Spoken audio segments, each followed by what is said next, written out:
Welcome back to the Goat Shed Sports Podcast. As always, I'm Nick Connect, and alongside me is the rambunctious Jacob Bowles. Jacob, how are you doing today? I'm doing fantastic. How are you doing today, Nick? Dude, I'm doing good. Can I just get a little round of applause for us? We made it a month. It's a Goat Shed's 1 month anniversary. How crazy is that? Dude, it's been a wild ride, and I just want to say thank you to everybody who's been listening and giving us feedback. So it wouldn't be obviously possible without you guys. So we thank you a lot. And make sure you guys are checking out. We are now on Spotify and Apple Music, so the links for all of that will be in the description. And if you're listening on Spotify or Apple Music, hi, how you doing? Welcome, yeah. And today we're going to be kind of introducing a new segment that we're going to periodically do over this sportsless time called Sports Talk, where we're just going to take a couple subjects and just talk about them. So there's no clear point to this episode, just a couple we have made. Just a couple things to talk about. So today we're going to be talking about who we think are the top 5 current NBA players. We're going to talk about probably just a big list of best players under 25 and the age of 25, and then we're going to talk about the best teams set for the future in this NBA. So Jacob, without further ado, you want to get into our top 5 players? Certainly. So I guess I'll just start with mine. So number 5 right now, this is current right now. We'll get into 2 outliers who are not currently playing, but probably will be in the top 5 when they're healthy and ready to go. But for 5 for me, I had either James Harden or Russell Westbrook on a given day. Because, James Harden is scoring machine, former MVP. He puts up dominant numbers. This year he's leading points per game, 34.5. But you can also look at Russell Westbrook, who's the backbone of that Rockets team. Arguably the second half of the season better than James Harden. Arguably the best player on that team now. So, either way, any given night, one of those guys is going to take over for that team, and they're going to lead them to a victory. They're both very good players. Top 10 no matter what, but it's kind of hard to decide between them. Yeah, especially them on the same team. They kind of they help each other out. So it's kind of like a duo almost. Yeah. So, yeah. So who do you have at number 5? My number 5 might hurt the homer inside Jacob. Anthony Davis is 5 for me. I got you. Anthony Davis at number 5. It's obviously not a bad thing saying he's a top 5 NBA player. He's just so dominant. If you look at him, he's a 7-footer basically, and the things he can do. He's almost averaging 28 points a game. He's averaging a half a rebound away from 10 rebounds. His defensive stats with his blocks, his steals, his defensive efficiency ratings are all off the charts. He's obviously a crazy player, and I think the craziest thing is his teammates higher on that list than him. Mm-hmm. See, yeah, the only reason I had him above number 5 is just because if it wasn't for a certain person named LeBron James, he would be he'd be number MVP candidate. He'd 1. be the best player on that team. It's hard to not be the best player in your team when you're averaging that many points and doing the things he does, and you're a Defensive of the Year candidate. It's just he's crazy. He's got a lot of things going for him. So personally, I had him at number 3 in the NBA. Well, we'll get to that then. Yeah, it could be a little high, but no. It's kind of hard to. It's hard not to argue that too. These top 5 players are all so close it fluctuates. Oh yeah, any given day. All right, let's hear this number 4. Number 4, I have the former Finals MVP from last year, Kawhi Leonard of the Clippers, who's just the things he's doing, it's crazy. He's a former Defensive Player of the Year. He's scoring like I've never seen him score before. This is a very good year for him. He's averaging 27 points, which for him, you'd never really think of Kawhi as someone who can average over 25 every single game, but he's really showing out. That Clippers team right now he's leading them. He's doing very well. This obviously second in the West. Obviously a top 5 player, and he could be higher up. I would agree if he was higher up, but I just had him at number 4 because there's a lot of. I understand that. Yeah, this list is not shy of talent. That's for sure. No, not whatsoever. My number 4 was your number 5. kind of. I got James Harden at my number 5. I didn't give Westbrook the mention. I think Westbrook had that better last stretch of the season when they switched the pace of their offense, but I think James Harden is better. I mean, it will go down as the greatest scorer of all time. It's just the stuff he's able to do. I mean, this start of the season when he was basically averaging 40 points a game was unheard of. Sure, they were all from the free throw line, but it's still crazy that he can get up to there and still averaging 34 points a game with 7 assists and 6 rebounds. It's absurd, in my opinion. The things he does, like he can shoot from range. He can drive in. He can draw fouls. He makes those, like, everything he takes, he almost makes. It's just, you cannot stop him. He's definitely the best scorer in the NBA, I'd say. Oh, yeah, for sure. Like, I mean, I had him and Russell Westbrook kind of together, but I'd agree with you in saying he's probably a better player in general. It's just Russell Westbrook does the things that he kind of doesn't do. He pushes the pace.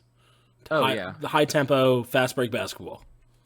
I mean, yeah, that's what the Rockets are doing right now, and it's been working out for them. I didn't think with them having no centers on the lineup over 6'6" at one point that they were going to be still winning games, but they're finding ways. They're making it work. I like that though. Yeah, so for number 3 for me, like I said, I had Anthony Davis, who just like the things we were talking about, who's a guard in a 7-foot body, and just everything he does is beneficial to his team, and I don't know. I just couldn't. I couldn't see him anywhere out of the top 5, obviously, but top 3 for me. I feel that my third is former reigning Finals MVP Kawhi Leonard. Yeah. I mean, I just got Kawhi up there because if you look at just the things he can do, he is probably the most elite wing defender in the league, and he's one of the most lethal scorers, especially Kawhi Leonard in the mid-range and crunch time. He's not missing. If he's just not missing, you get the final 2 minutes of the game, Kawhi Leonard the ball. If he gets into that mid-range area, he's hitting the shot and you're losing. I've heard it from all over, but he's like one of the most comparable people to Michael Jordan, like the way his game is. Oh, 100%. He's kind cold. Of uncanny. It's really interesting to see what he does, and he's been developing his range, like his 3-pointers. He's getting better. Especially in the All-Star game. Really. Yeah, when it matters the most on the big stage. Yeah, but I'd 100% put him top 3, especially with his defensive capabilities. Unbelievable player. So it's time to see. I think our number 1 and 2 are going to be different. You think so? I think so. I think I'm going to make some people mad with my number 1. It's going to hurt. So if you want to take your number 2, I know exactly who it is, but yeah, my number 2, who's gonna win the MVP this year, is Giannis Antetokounmpo. I mean, we've made a case for him in the last episode. Just everything he's been doing. He's for him to average 30 points on 30 minutes per game. He's averaging a point a minute. It's absurd. That's just imagine his stats if he was playing as much minutes as some of these other guys. And 14 rebounds and 6 assists. Like, that's just icing on the cake for him right there. I mean, these top 2 guys, so close right now, I'd say. Oh, yeah. But I have to give the edge to LeBron James right now. I mean, as long as he's playing the way he's playing, I just cannot. It is absurd in the narrative that this is year 16, 17. And he is. I mean, if you were to go back in 10 years from now and show all of LeBron's stat lines from now to his rookie year and said, hey, can you pick out which stat line was LeBron in year 17? I think people would probably look to his rookie year and pick that just because it was the lowest numbers. And it's like, nope, year 17, 37 years old or however old LeBron is, and he's still averaging 25, 26 points, 8 rebounds, and he is the best passer in the league. He's leading the league in assists. Yeah. But I mean, yeah. I guess it's obvious at this point. LeBron is at my number 2. I still think LeBron is the greatest player of all time. Sorry, Jordan. It's not close. That's an argument for another day. But I think at this current time, Giannis is the best player on the planet. I think just what he's able to do in such a limited time and with really not that great of a team around him. Chris Middleton looks good because of Giannis. If it was Chris Middleton's team, they would be a horrible team. I think he's doing this in 30 minutes. He's blowing out every team he's playing. And I think at this current, like LeBron will go down as the greatest player of all time. But right now, in this current league, Giannis is easily the best player in the league. See, I'd say that, but like your point about that, I mean, when LeBron's on the court for the Lakers, they play like the best team in the league. And as soon as he comes off the floor, that team turns terrible. Well, it's just because Lakers have a poorly constructed bench. That too, but just like the impact of LeBron James. Well, yeah, the impact is no doubt, but if I had to choose one player right now, I'm picking Giannis. I mean, I'd pick a 25-year-old Giannis over a 36-year-old LeBron. Well, yeah, that's why it's like it's no big deal. It's like LeBron's this old, and still, it's like you gotta make that argument: is he still the best player in the league? Which is just absurd. Crazy. Yeah, Jordan wasn't doing this. 36, and you can still definitely argue him as a top player, top 2 for sure. I mean, just unbelievable. I'd like to give another round of applause to us, Jacob. Every basketball podcast we have done, we have mentioned LeBron's better than Jordan. One day, we're gonna get people, boomers in the comments yelling at us. We're pushing for it. Never gonna change that though. Never gonna change the narrative. So I don't know. To kind of get into our next subject, I was kind of thinking about this earlier. I remember probably 4 or 5 years ago. I remember, and I was kind of worried that. What's going to happen once LeBron's gone, Dwayne Wade's gone, Kobe's gone? Like, what's going to happen once all these people are not on the court? Because people like Kawhi Leonard and Paul George, who were considered the next, I already considered them in that group with LeBron and them. So if you look back at some of those rookies and some of these young players, I was always so worried, like, who was going to, lead our league? And, the last 3 or 4 drafts, we've gotten so many, players. I'm like, this league is in great hands. Because if you think about it, Luka Doncic and Trae Young are in their second year in the NBA. Yeah, it's unbelievable. I mean, the influx of talent we've got in the last 3-4 years has been way more than we've got in the last, I want to say, 6, 7, 8 before then. Mm-hmm. I mean, it's so exciting to see these guys, and I'm really hoping they can keep this up, and I know they can. I mean, a lot of these players that we have on this list have been shown they belong in this league, and they're going to stay for a long time. Mm-hmm. So, yeah, I mean, you just want to start off with, we have, 16 top players under 25 on our list, and we're just going to talk a little bit about each one of them, and 17. And we forgot one. But, yeah, we're just going to talk a little bit about them, kind of get into it, and... I mean, it's in no particular order. Yeah, we kind of just, because when it comes to these young guys, there are some guys that you can look at and be like, there's clearly the edge. Like, Luka clearly has the edge over all these guys, but they're so young, it's so hard to compare them, because you got to look at it from their potential standpoint, because Zion and Ja would be a little lower down on this list just because they're rookies who haven't even got to complete their season yet. But if you look at Zion's potential, his potential is LeBron James-esque. So we didn't rank them really. We just kind of put them all on the list so we can appreciate this young talent and what we have to look forward to in the future of this NBA. So we kind of just got the names in a list. We're just going to kind of go name by name, talk about their game, talk about their stats, talk about what we see their careers kind of being, and just the excitement around them. So we've already talked about them, but the first person we did put on our list was Luka. We've talked about him in prior podcasts. We're both big Luka guys, but we can talk about Luka a little more. I'd love to talk. I mean, how crazy. This is his second year. Some pasty white guy from Slovenia. How crazy is this? I mean, I didn't expect him to, in his second year, put up MVP type numbers. I mean, if you didn't have LeBron and Giannis and James Harden doing the things they do, I could definitely argue Luka being MVP in the league. Oh yeah, at the start of the year, I thought Luka was going to be MVP. Oh yeah, he definitely was in the race for a hot minute there. I mean, he's now averaging 29 points, 9 rebounds, and almost 9 assists. I mean, He's almost averaging a triple-double in his second year in the NBA. That's just amazing for me. And definitely by the end of his career, he's going to go down as the best international player. And he's only 21. If not one of the best players the game has seen. I mean, I just his potential is unlimited right now. I mean, and being at only 21, it's crazy. I mean, if he has next season, and maybe, I don't know exactly when Luka's birthday and all like the days that go into it, but he has the potential to be the youngest player ever to win an MVP.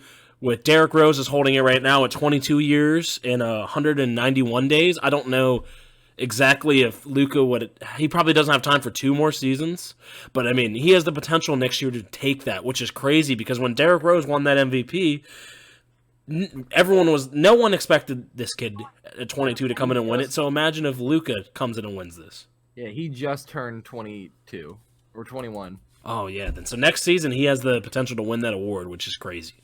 So I mean, I didn't think we would have anyone ever breaking that award. I never thought we were going to see someone so young and so dominant be able to compete for that award, and Luka's doing that already in his second year. Oh, 100%. He's just unbelievable. I'm so excited. He's going to be probably the face of the NBA one day.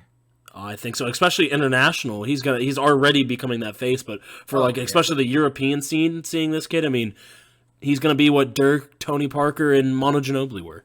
I was going to say, it's crazy. He's on the Mavericks, who had a legend like Dirk Nowitzki. Passing the torch. It's just, I mean, good for them. I mean, it's Mark Cuban's doing his thing. He's doing his thing. He's doing his thing for sure. You know, last time he had, I guess Steve Nash isn't European, but he had 2 foreign NBA players with Canadian Steve Nash and then Dirk from Germany. He lost them, and now he has Kristaps and he has Luka, and he's righting for those wrongs. When they traded for Kristaps, he even said, "I'm not losing these 2 like I did Nash and Dirk." Yeah, no. So I mean, yeah, good for him. So getting to the next player on the list, Luka's draft buddy, we'll go and say. Yeah, I mean they were traded for each other, so yeah. Trey Young, not Trey Young, but I mean, obviously he's putting up these numbers on a lackluster Atlanta Hawks squad. What? The Hawks are lackluster? What? Unbelievable.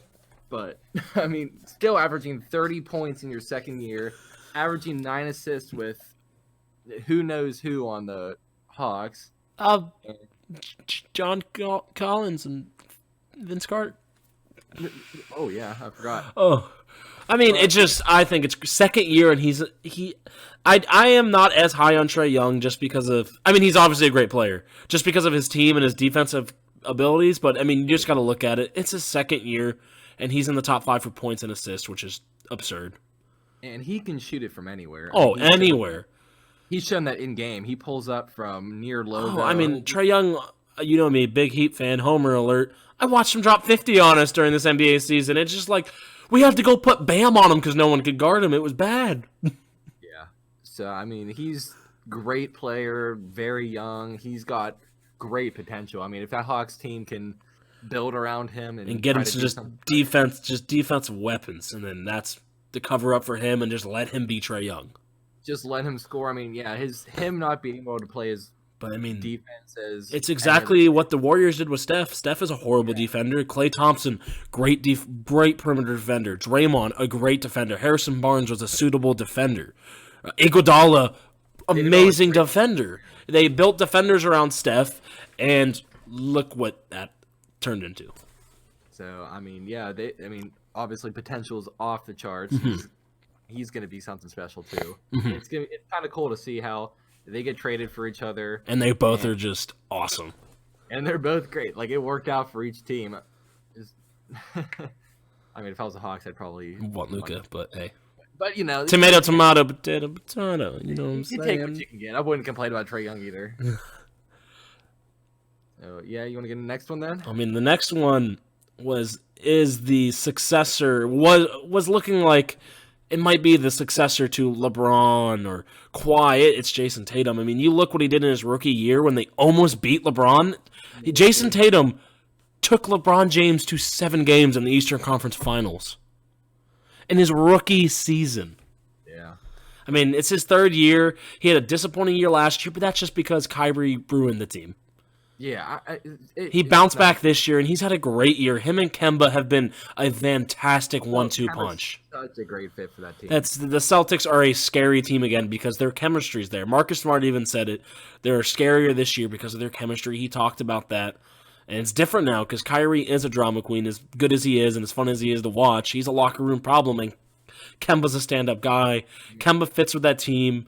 Adding Kemba makes it so when Jason Tatum's not feeling it, someone can drop 30, but still lets it still be Jason Tatum's team. Jason Tatum just looks so smooth when he's out there too. He just looks like he's been in the league for. And he's gotten so much. His rookie year, and especially his second year, he took a lot of stupid pull-up jumpers the whole season, and he's gotten so better just being kind of like LeBron. He's putting his head down. He's getting to the rim. He's not afraid to go to the line, and he's calmed down on those pull-up mid-range and transitions, and he's been able to get to the basket and hit the three ball. I mean, plus you got a great coach in Brad Stevens who's going to develop him. Amazing coach. I mean, Brad Stevens, just one of the few coaches that come out of college, like a college coach at Butler, and comes out and has success in the NBA. Because, I mean, you saw that with Cleveland already. They fired their coach. It's just that transition is so hard, and he was able to come and be a better coach than he was in college. Oh, yeah. He's overperforming like everything. And then just the Celtics team in general, they're just great fit for Jason Tatum. Amazing team. Thing. You got Jaylen Brown, who is also a nice young player. He's not. Yeah, he's also. We'll talk about him. He's on this list. I mean, they got great young guys in the future. You have one of the most lethal defenders in the league in Marcus Smart. I said it in our last pod. He is our generation's Tony Allen. The hustle is absurd. That team is going to be fun to watch. Yeah, for sure. So, getting to the next one, we have Ja Morant, who's probably going to win Rookie of the Year. Should win Rookie of the Year, deservedly. I mean, just what is there not to say about him? You come in as a rookie. We talked about this again. A lot of overline in the last podcast, but averaging 7 assists as a rookie, that's crazy. It's so hard for point guards to get over that hump and run an NBA offense and facilitate, because when you come in as a rookie point guard, you're in college. You are undisputably the best player in your team, you're getting everything going, and then you come into the NBA as this rookie point guard, and the ball is just not in your hand as much because your decision-making is not up to par with these guys. But he comes in, and the Grizzlies were projected to have the third worst record in the league, and they're in the playoffs right now because of this kid. It's crazy. Yeah, everything's going right for him right now. I mean, he's got the athleticism to go up and dunk on almost everyone for being as small as he is, and the speed and the finesse, the IQ. He reminds me so much of Westbrook. So much of Westbrook. A well-rounded player. I mean, he's going to be a problem in this league for a long time, and I'm excited to see him just expand on his game, more consistent at the jumper, and then just tweaking that pass vision and just tweaking how to run that transition. I mean, I guarantee you next year he's going to be a 2010 player. Yeah, and the Grizzlies have a nice little young team around them. Oh, nice. I mean, they add up and grab some more players. I'm pretty sure they have like 5 or 6 guys under 25 right now. I mean, they have Ja Morant, Jaren Jackson's 20. They have Ja Morant, Jaren Jackson, Justice Winslow, Dillon Brooks. Yeah. Dillon Brooks is a dog defender. He's such a good 3-and-D player to put with Ja. And then you have like veteran leadership like Valanciunas on that team. It's just they're going to be a fun team in the future. I don't see them being insanely good for a couple more years. I would say this 8th seed is their ceiling for the next 2 or 3 years, but unless Jaren Jackson can make he's had a decent season. But if he can make a big step into that stretch 4 dominance 20-a-night player with Ja, then I can see them moving up. But it's still crazy that they were projected so low and they're in the playoffs right now. Yeah, and I think Ja's going to help Jaren Jackson as well. Oh, I think they're going to be a fun 1-2 punch for many years to come. Yeah, it's great to see. So, and then we'll go next into Ja Morant's Rookie of the Year competition. So, go with Zion of the Pelicans. I mean, just what hasn't this guy done so far? Already the most dominant player in the league. I said it. I mean, you throw it up to him, and he just somehow finds a way to grab it and throw it down or put it in. Just He's insane efficiency, and for how big as he is, he's a little Shaq, bro. He's a little Shaq. Yeah, who can jump 40 inches and dunk on anyone. His knees are the only thing that worry me. If he can stay healthy, he is gonna be one of the greatest players in NBA history. Oh my That's God. his ceiling. That's crazy. Like, so often, these players come into the league and we're like, yeah, their ceiling is a multiple-time All-Star. Zion's ceiling is literally one of the greatest of all time right now, just because of his pure dominance. Like, he's played so little games this year, but, through his sample size, he's shooting like 70% from the floor, and he's averaging 24 points, 7 rebounds, with just absurd field goal percentage, and just no one can guard him. They're throwing centers out there on him, but they're not quick enough to guard him, and then forwards aren't big enough to guard him. And you just don't have that many people who come into the NBA with as high expectations and overperform on those expectations. And Zion's definitely one of those dudes who's come in and just shocked me. Like, I didn't think he was going to be able to do this good, but he's proved me wrong, and he's saying he's here to stay for a long time, hopefully for a long time, and he's going to be dominant for as long as he's here. So yeah, for sure. I guess the next player on our list is the other very nice young player on the Pelicans, little Kevin Durant. Brandon Ingram just I was gonna say little Kevin Durant. Right? Is my big problem is gonna see how they actually play together in a full season and see how that affects their stat lines. But if these two can figure out how to coexist on the floor together, Pelicans are going to be a problem, because Brandon Ingram has shown that he is a cold-blooded, lethal player. But it's just going to be, all of his stats he got at the start of the year being that guy, being that ISO player. But now it's just going to be interesting to see what the stats look like when they play together for a full season and have an off season to work together. Yeah, he's an all-star this year. Props to him. He all-star this year, and he's going to win most improved player, but he shouldn't. But hey, he should, but he also shouldn't. It's hard to judge, yeah, for real. It's interesting to see with Zion on the floor how the spacing goes, and if he's able to get those better looks, like Lonzo Ball passing to both of them. When you have the threat like Zion on the inside, if Brandon Ingram can get that shot down and prove that, it's gonna look scary. Both of them, for him to be that tall and that lengthy. It's just, it's stuff we saw from Kevin Durant in his first couple seasons with the Thunder. He started off slow in LA, but I just think the environment wasn't him. I don't think he was happy there, because you see him coming to New Orleans, and he's a new player. It's a comeback story, coming back from those blood clots. It was because as a Heat fan, don't know if you guys know, I'm a Heat fan. I've watched one of my favorite players lose his NBA career because of blood clots, like Chris Bosh. I remember. That first, when he got announced the blood clots, it was awful. He came back the next year and he was having MVP type play because it was his team. It was awesome. And then exactly a year later at All-Star break, he announced he had blood clots again, and he never played basketball again. Is it 3 times or 2 times? If you get them, you're not allowed to play anymore. I believe it's 3 times, but the problem with him was Miami wouldn't let him play. I wouldn't let him. You kind of can't blame him when it's your health at risk like that. There was a leaked kind of interview, conversation with Pat and Chris, because Chris's people thought he was ready to get back and play, and Pat Riley said, "Sorry, I'm not letting you die over basketball," and wouldn't let him play. Yeah, no, rightfully so. You can't do something like that. So that's why it was so scary when Brandon Ingram announced that he had those blood clots, and it was just because for me, I watched that take down a franchise for a little bit and make me lose one of my favorite players. So seeing that was scary, but watching him bounce back from that and how dominant he's been has just been amazing. Yeah, it's a great guy. I wish him the best. I hope he does good. He's been proving us that he's way better than we thought he was going to be in LA. Number 2 overall pick, he had high expectations, didn't obviously meet him, but he's holding his own, and him and Zion are going to be a very interesting duo to see for a while now. Yeah. So, you want to go with the next one for us? The next one doesn't need an introduction, but I guess we will. 70 points a couple of years ago. It's Devin Booker. He finally got the recognition he deserved, getting the All-Star.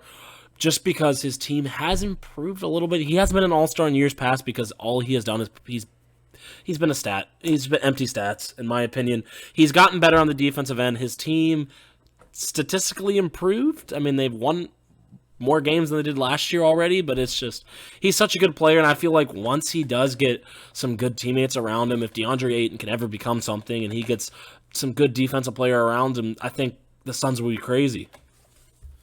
Yeah, I mean, you don't drop 70 points and not be considered one of the best players, and he's under 25. I mean, it was insane. I mean, they did foul him to get him more points at the end, but you still can't take that away from him. I mean, he's obviously a great player, still puts up great stats on great gamer. Terrible Sun team. Yeah, great gamer also. It helps a lot. But, so, I mean, he's definitely one of the better players, and I wish him the best. I mean, I hope he gets on a better team or the Suns improve somehow because he's been stuck there. Oh my God, wouldn't it be awesome if he went to Minnesota and got to play with his buddies, with D'Angelo and Cat? I mean, like, it would be so cool. It would be one of the worst defensive teams in NBA history, but my God, they'd put up a lot of points. That'd be fun. It'd be a fun team at least. And then I guess we'll just kind of keep this rolling. Donovan Mitchell is on this list. I mean, all-star this year, and he's just so explosive. I mean, could have argued that he should have won Rookie of the Year over Ben Simmons because of the red shirt stuff that year, but I mean, he's just been so dominant. He's had good playoff performances already, and just this, see what he's going to be able to do is going to be absurd. I mean, it's just him and Rudy Gobert right now. Mike Conley kind of has been a bust, not looking as good as Ricky Rubio did with that team, just because Ricky Rubio was a facilitator, Mike Conley is not. No. So it's just going to be if they can get another really good wing player to go along with them to see what kind of damage they could do in a postseason run. I mean, yeah, he's probably the best player on a 4th seed team in the West. Yeah, like that's he's so good. He's a great player. I mean, so explosive. Super young, 24 points a game. That's nothing to joke about. So he's definitely one of the top players, and he'll be good again. He'll be good for the next couple of years. Yeah, sure. For sure. So next one, we have D'Angelo Russell of Timberwolves. Bounced around from Nets to, LA to the Nets to the Warriors, now to the Timberwolves. But, I mean, he's been great everywhere he's been. And, I mean, I was worried when he was on that Warriors team for a little bit. I mean, he was just, especially last year on that Nets team, they were such an underdog. I mean, the fact that they were even able to get a game on the Sixers last year, I mean, they lost in 5, but they got that game, and they were that whole team was just a team of underdogs. Yeah. But, I mean, yeah, he's going to be good in Minnesota if him and Kat can play defense. Do something together. My bad. I'm attacking their defense too much, man. I'm gonna chill. No, you're good. I mean, yeah, defensively could be better, but he makes up for it in what he can do. Great shooter. I mean, it's okay that I'm making it because we're from Columbus and I'm a huge Buckeye fan.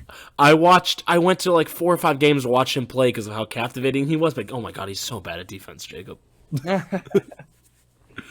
That's okay. I mean, he was lower on the little 25 I had him on, but I mean, not in order, but yeah, we're just going off the names. And then next is, I would say, not the most explosive player, but the fastest player in the NBA. The quickest. De'Aaron Fox Swiper. I mean, this kid he had a lackluster year so far this year, not as good as he did last year, but he's still so young. That team is learning. I mean, he was injured for a little bit, and then when he came back, the Kings went. So the Kings last year played at the highest pace in the NBA, like statistically, and then he was injured at the start of this year, and the Kings' pace went from 2 or 3 to 24. So that just shows what he's able to do on the floor and how fast and athletic he is. He pushes that pace. The team, I mean, if you look at that, that's such a drastic drop. The team's pace literally dropped when he wasn't there. That shows how big of an impact he had on that style of offense that this team runs. Yeah, and they're only 3.5 games out of a playoff position right now. So he's definitely. I'm excited for De'Aaron Fox in the future. Like, I mean, he's a great player, and I mean, he's an even greater guy. If you've ever seen him around, he's like intertwined in a lot of like the YouTube communities and gaming, and I've just seen a lot about him. And he's a stand-up guy, and he's just gonna be exciting to watch in this league. Yeah, you don't hear anything bad about De'Aaron Fox. I mean, I only hear anything positive. So, I mean, I like the guy a lot. I respect his game, And just to see how I love fast, quick players. It's so fun to watch those. Remember his? Earlier in this year when he won the game because he shot the free throw, missed it on purpose, and was able to jump up, get it, and put it in. You just don't see that many things out of a that was very Tracy McGrady-esque. So moving on, we have Jaylen Brown, who's arguably had a better year than Jason Tatum this year. Oh yeah, both of them are very important players to that Celtics team. They're core. You just don't have one without the other, and he's been playing at a very high level and showing that he wants to be the best player on that Celtics team. He wants to lead them to a finals appearance because they've been so close the last couple years, but just haven't been able to crack it. And I can tell they want it. They want it bad. Oh yeah, for sure. And then I guess next, Jamal Murray, who is the second best player on his team, but Jokic is crazy. But they're gonna be a fun 1-2 punch. Jamal started off the season slow, but he started picking it up fast. I've said this for years. I think that Jokic is the best player, but if Jamal Murray's not playing good, that Nuggets team is not good. Jokic is the best player, but Murray is the locomotive. Yeah, he's so entertaining to watch. Oh, he's so fun. I love seeing Jamal Murray highlights.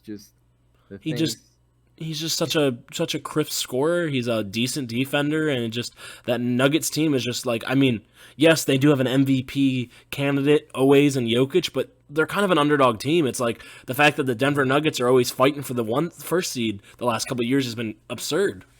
Yeah, and he's like you said, like one of the biggest reasons behind that is Jamal Murray. Yeah. So, and one of the other players under 25 who has been performing way better recently, Lonzo Ball. Lonzo, who since Zion's return that definitely made him better because Zion coming back because Lonzo has struggled on the offensive end, but Zion coming back just makes Lonzo's facilitating so much easier because, God, Lonzo has such good pass vision, and it's just no one on that Pelicans team is explosive enough except for Zion. Like, Zion just needs the ball anywhere near the rim and he'll catch it, and Lonzo can do that from full court. And Lonzo is one of the better defenders. Oh, he's got clamps. Hall of Fame clamps. Lonzo's locked down. He might be the best defender on this list under 25, but he's... I wouldn't say best. Okay, I forgot about the next one, but one of the best on this list. I would give him second best. Yeah, especially for a guard doing the things he's doing. He's only averaging 13 points, but he makes it up. Yeah, but 13 points, in retrospect, when you have two guys averaging 25... is not bad. And plus Drew. Oh my God, dude! If they're able to keep Drew, just once that team's all healthy, they're gonna be fun to watch because Lonzo and Drew is definitely the best defensive backcourt in the league together. Oh yeah, plus they have one of the best the highest paces in the league. Right now. Because you run with Zion. If Zion can't get to the basket, you kick it out to Brandon Ingram and let him play iso ball. Even Lonzo, just when he attacks. When he's feeling it, he's good. It's just consistency is his biggest problem. Yeah, he'll miss 4 in a row, but he also makes 4 in a row. So and then he'll hit some absurd step back that makes you want to vomit. You're like, why did he shoot that? And it goes in. But he's been proving a lot, and I'm excited to see how that whole entire team is going to be coming along. I guess I can take this next pick away. You can leave this one off. Bam Adebayo. Whew! He's absurd. If you asked me at the beginning of this season if I thought he was one of the best would be in this list, I would have said no. He was a decent bench player his first 2 years, but that was because he had to share minutes with Hassan Whiteside and that whole mess. But now it just shows that first season without Hassan when it is Bam's team to see what he's done. 16 points, 10 rebounds, and 5 assists. 5 assists out of the center. If you watch a Heat game, he runs that offense like Al Horford used to do with those Hawks teams. He takes that at the top. He takes the ball up, and I promise you in the next 5 years, you will see him an MVP candidate. I promise that. I've watched this guy play. I've watched almost every single Heat game this year. I promise you, this kid is no joke. Yeah, skills champ. Skills champ, that's right. Hey. I mean, it kind of just I mean, obviously, like seriously, that shows how versatile. That shows how versatile, and he is a guard. Bam is a guard. He's a point center, and he is already just such a good defender.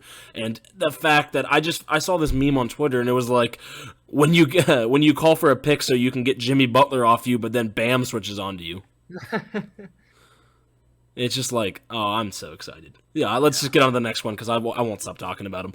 We got the reigning 3-point champion, probably the smoothest jump shot in the league, is Buddy Hield. Buddy. I love Buddy. I love his game. He just reminds me so much of a less defensive-oriented Klay Thompson.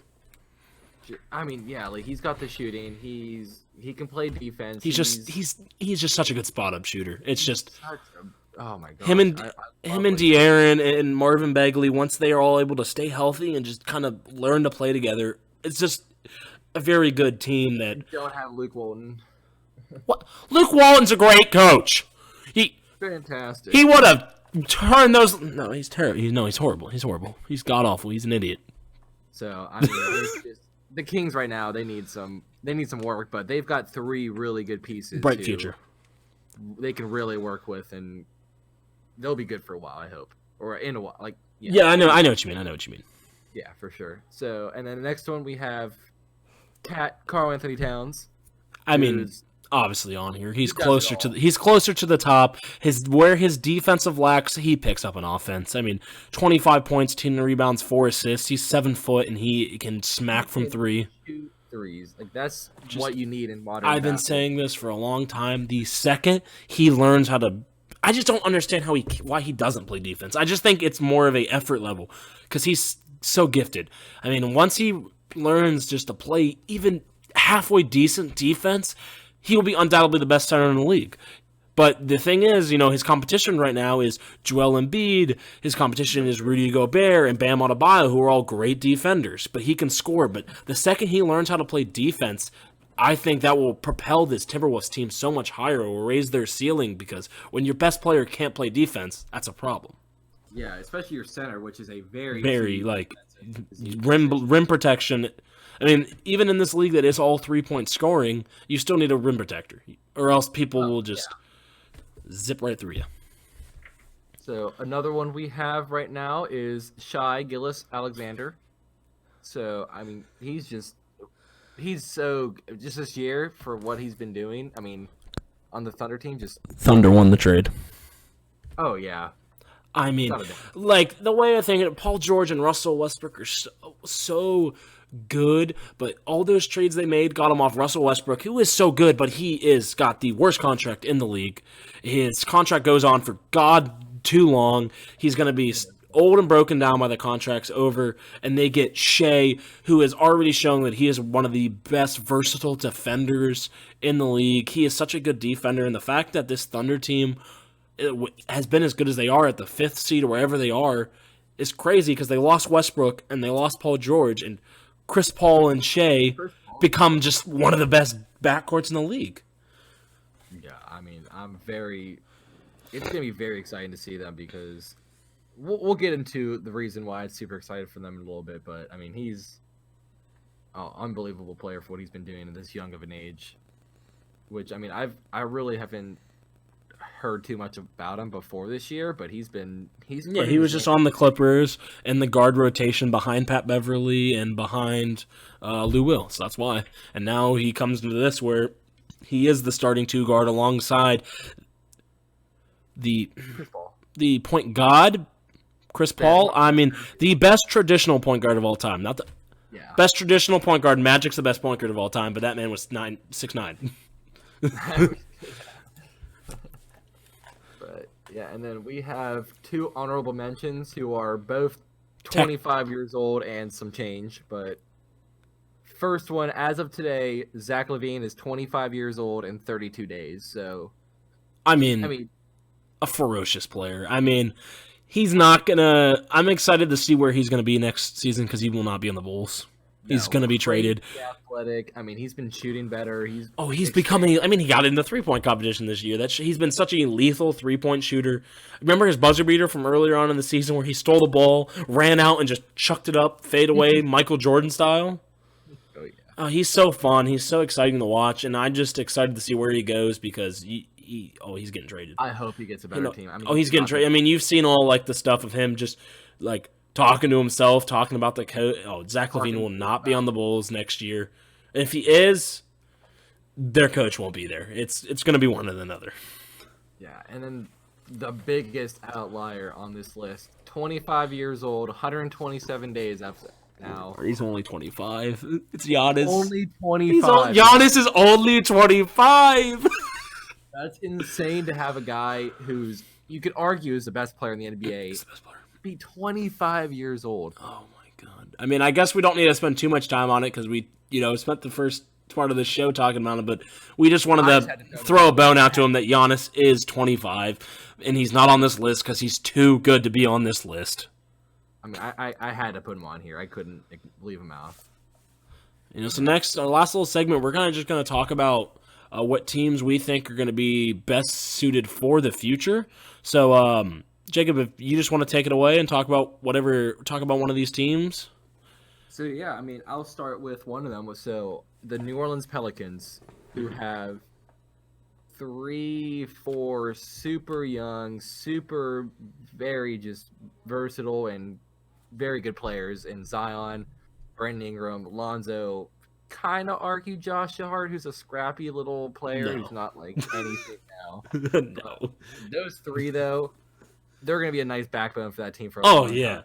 You have other guys like, if you can keep Drew Holiday, great role players like Drew Holiday, if they can retain JJ Redick, Derek Favors. I like a lot of the things they've been doing. Like that team, for them to be 3.5 games out of the wild or playoff right now. And imagine if Zion played the whole season. With Zion out for the majority of the season. Zion played the whole season. They're probably a 6 to 7 seed. Easily would have been in the playoffs. Probably close to the Mavericks, on that 7th seed. Mm-hmm. But I mean, they're going to be good for a couple more years. I'm very excited for that. And, another team that we have on this list is the Mavericks, and that is just because Kristaps and Luka are both so young. Luka is 21, and I mean, I don't know off the top of my head how old Porzingis is, but I mean, I can look it up real quick so I don't sound stupid. I mean, Luka's 21 and Kristaps is 24. I mean, if Kristaps didn't have such a lackluster year, he would have probably made our top. He's definitely up there on that list. We kind of just wanted to cut it off because we could go on forever. But I mean, Luka 21, Kristaps 24, bright future. They have a pretty high destination area in Dallas. They have a great owner, and the team is run right. That bench on that Mavericks team is so good if they're able to retain some of those guys and pull in a Bradley Beal in 21. Just imagine what that team could be. I mean, just Luka Doncic, just that alone. There, yeah. I mean, for him to be, he has that LeBron effect that he makes everyone around him better. For sure. So another team that I had on this list is the Thunder. I mean, it's insane to see how many draft picks this team has in the upcoming years. In the next 7 years, they have 13 first-round draft picks right now. I didn't even put their second-round draft picks because they have at least 2 every year. And the thing is, that's just crazy. And I bet they don't make all those picks. They're going to flip some of those picks. It's going to be to see what this Thunder team will do and what they can do to build around Shea, because I don't see Chris Paul being there all that much longer because he's getting old. He's having one of the best years of his career, don't get me wrong, but this is Shea's team, and they're going to build around this kid and see what they can do. See what they can do just like they built around Kevin Durant. And you look what that's all. It brought in Russell Westbrook, James Harden, Serge Ibaka. Yeah, you take all those picks, you flip them into something, you're going to be... Before we move on, can we talk about how the Thunder drafted 3 MVPs back-to-back years? They drafted Kevin Durant. They drafted Kevin Durant. The next year they drafted Westbrook, and the next year they drafted James Harden. Yeah, and that team made it to the finals. And got lost in 5 games. Lost, but, I mean, they fell apart after that, but, they still could have made it again. Just imagine if Kevin Durant stayed healthy and wasn't a snake. Gosh, dude, it's so many. They'd still be on the same team. It hurts. It still hurts. And then another team we're going to get into, we already talked about them a little bit with their bright future. We talked about the Celtics here. I mean, what's not to say? I mean, you have Jason Tatum, you have Jaylen Brown, you still have a couple draft picks from trades left over. You have a young Marcus Smart defending. You have great veterans like Gordon Hayward and Kemba Walker. I mean, they're the Celtics. It speaks for themselves. Like, I mean, they've been close to the finals, like we said, multiple times, and it's only a matter of time before they crack through. Yeah, for sure. It just, what it all depends on when Jason Tatum is at that all-star level, but it's when Jason Tatum takes that step to superstar, when he takes that step to the Kawhi Leonard type player. For sure. And it's bound to happen. This team's ceiling is as high as Jason Tatum can reach. That's just what it's going to come down to. They're not going to win anything with Kemba being their best player. Once Jason Tatum is able to take that step and just become a bona fide superstar is when this Celtic team is going to be like, yeah, we could take the Lakers, you know? Oh, for sure. And then the last team, the team I'm most excited to talk about, the team voted last year to have the bleakest future in NBA history is the Miami Heat. I didn't expect this happening, so I'm just... I mean, if their team is just so young. I mean, Bam, 23, Tyler Hero, 20, Duncan Robinson, who is the best shooter in the league right now since Steph's not here, and Clay's not here, 21, Derrick Jones Jr., 24. He was not robbed. He deserved. Sorry, Derrick Jones Jr. won that dunk competition. Derrick Jones Jr. And then you look, Jimmy is 31, but he's still in his prime. And Bam is just starting. And in the next 2 years, Miami is one of the only teams that's going to be able to dish out supermax contracts that isn't some crap hole like Atlanta. They're the best team that has the most money, if that makes sense. So that's why I think their future's so bright, because if Giannis is to leave Milwaukee, I truly believe Miami has the best chance of pulling him in, just because Giannis and Bam are just like best buds. And everyone loves Bam. He's that recruiter that Dwayne Wade was, and it's just going to be exciting to see what they can do with this money. And I think if they don't get Giannis, Bradley Beal has already said he would like to play in Miami. He's going to be a free agent in 2021.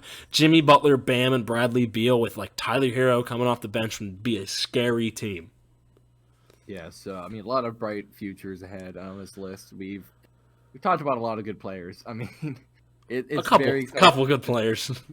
Yeah, it's very exciting to see how this league's going to be in a couple years. And I mean, who knows? We can be completely wrong, but I mean, I feel like we've got a pretty good feeling about what's going to be. You're right. KarlAnthony Towns is going to win Defensive Player of the Year next year after all the talk I just talked about him. He's literally going to listen to the podcast and then he's going to shape up. We get a quote tweet from Kat when I announce the video and be like, all right, bet. Well, I think with that, we should probably begin wrapping this up, because every episode before this, we have ended around the 35-minute mark, and we are at 52 minutes, Jacob.